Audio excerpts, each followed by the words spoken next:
32 आगम के अंदर 4 आगम को ही मूल सूत्र क्यों कहा? तो आइए जानते हैं कि 4 मूल आगम कौन कौन से हैं, इनमें क्या विशेषता है जो इनको ही मूल बताया है। तो जानिए कि ये 4 मूल आगम नंदी सूत्र, अनुयोग द्वार सूत्र, तीसरा दशवैकालिक सूत्र, चौथा उत्तराध्ययन सूत्र, इन 4 आगम को ही मूल बताया है। इनकी विशेषता यह है कि इन 4 आगम हमारी मूल पूंजी है। मूल पूंजी कौन कौन सी होती है? तो सम्यक ज्ञान, सम्यक दर्शन, सम्यक चारित्र, सम्यक तप। इन 4 आगम में इन चारों का समावेश हो जाता है, इसलिए इन आगम को मूल पूंजी कहा है। अब आइए जानते हैं सम्यक ज्ञान कहाँ पर है। तो सम्यक ज्ञान नंदी सूत्र के अंदर पूरा 5 ज्ञान का पूरा विस्तार से बताया गया है। आदिनाथ से लेकर आचार्य तक पूरी स्थिलावली के बारे में बताया है और फिर संघ को कहीं उपमाओं से उपमित कर कर सर्वोपरि बताया है। यहाँ तक तीर्थंकर परमात्मा जब दीक्षा लेते हैं तो 2 को ही वंदन करते हैं, एक तो संघ और दूसरा नमो सिद्धानम, सिद्ध परमात्मा को, ये 2 को ही वंदन करते हैं। तो यहाँ पर संघ को सर्वोपरि बताया है और फिर बताया है श्रोता कैसा होना चाहिए, कौन सा श्रोता जिन वाणी को सुनने का अधिकार है, यह भी पूरा वर्णन बताया है। और नंदी सूत्र के अंदर 5 ज्ञान किसको होता है, कितना देखता है, आदि पूरी डिटेल से पूरी व्याख्या की गई।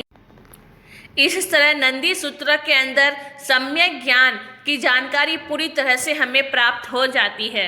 अब आइए सम्यक दर्शन। तो सम्यक दर्शन अनुयोग द्वार से जाना जाता है। तो सम्यक इस आगम में संख्या, असंख्यात, अनंता आदि, शाश्वत, अशाश्वत, जगह, अवगणना, स्थिति आदि का माप दिया गया है। अनुयोग द्वार सूत्र के अंदर कई विषयों के बारे में बताया गया है, जिसको पढ़ने से हम यहाँ पर बैठे बैठे आत्मा के द्वारा, आत्मा की आँखों से और आगम की आँखों से हम पूरे लोक को देख सकते हैं। इतना पूरा वर्णन अनुयोग द्वार सूत्र के अंदर बताया है।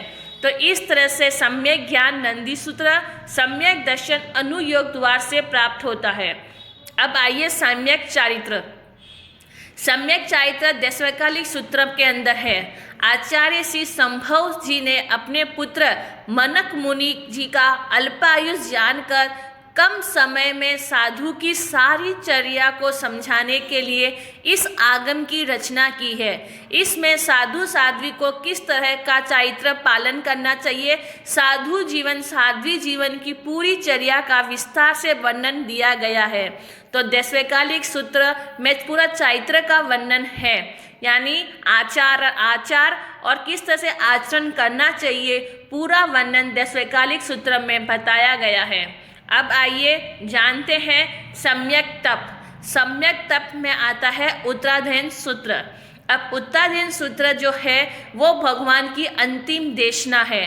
भगवान ने अंतिम देशना में उत्तराध्ययन सूत्र को पूरा वर्णन किया है, पूरा वर्णन बताया है। तो इसमें अनेक प्रकार के प्रश्न के उत्तर मिल जाते हैं। 36 अध्ययन है, उस 36 अध्ययन में हर अध्ययन के अंदर तपस्वी आत्माओं का ही परिचय दिया गया है, जिसको सुनने से तप करना स्वतः ही मन में चाह उठ जाती है।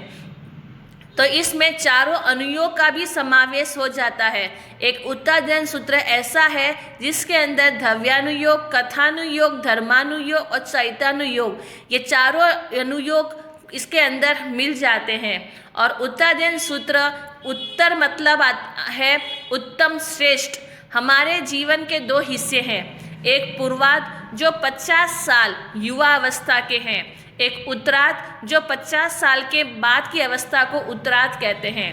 भगवान महावीर स्वामी ने अपने उत्तरार्ध अवस्था में यह आगम फरमाया। अपनी अंतिम देशना उत्तरार्ध यानी 50 साल, 72 साल के परमात्मा थे भगवान महावीर स्वामी, उस समय यह देशना फरमाई, तो इसलिए इसका नाम उत्तराध्ययन है।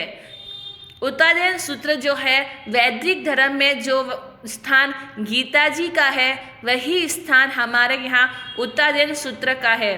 तभी दीपावली के समय उत्तरायण सूत्र और का पर पूरा जोर दिया जाता है। यानी भगवान ने तो बेला किया था, उस बेले में भगवान ने देशना फरमाई, तो दीपावली के समय अभी भी तेला करते हैं और उत्तरायण सूत्र की पूरी स्वाध्याय वाचना करते हैं।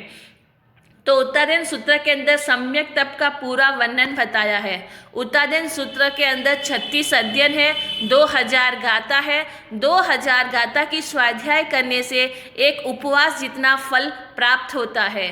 तो उत्तरायण सूत्र इतना बड़ा बताया है तो सम्यक तप में माना जाता है। तो देखिए कि 4 मूल सूत्र के अंदर सम्यक ज्ञान आ गया, सम्यक दर्शन, सम्यक चारित्र, सम्यक तप का समावेश हो जाता है। इसलिए इन 4 को मूल कहा गया है।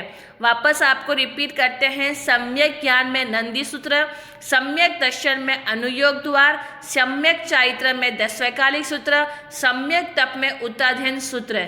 ये 4 आगम को आपको बड़ी डिटेल से बताया है और इनको हम जाने पड़े। जब भी आपको अवसर मिले इन आगमों को जरूर स्वाध्याय करें, इसका मूल और अर्थ को भी समझें। हम जितना अर्थ समझेंगे तभी हमको मालूम पड़ेगा कि हम किस तरह से आत्मा की ओर बढ़ सकते हैं, अंतर का वैराग्य कैसे प्राप्त होगा। ये सारा वर्णन इसके अंदर दिया गया है।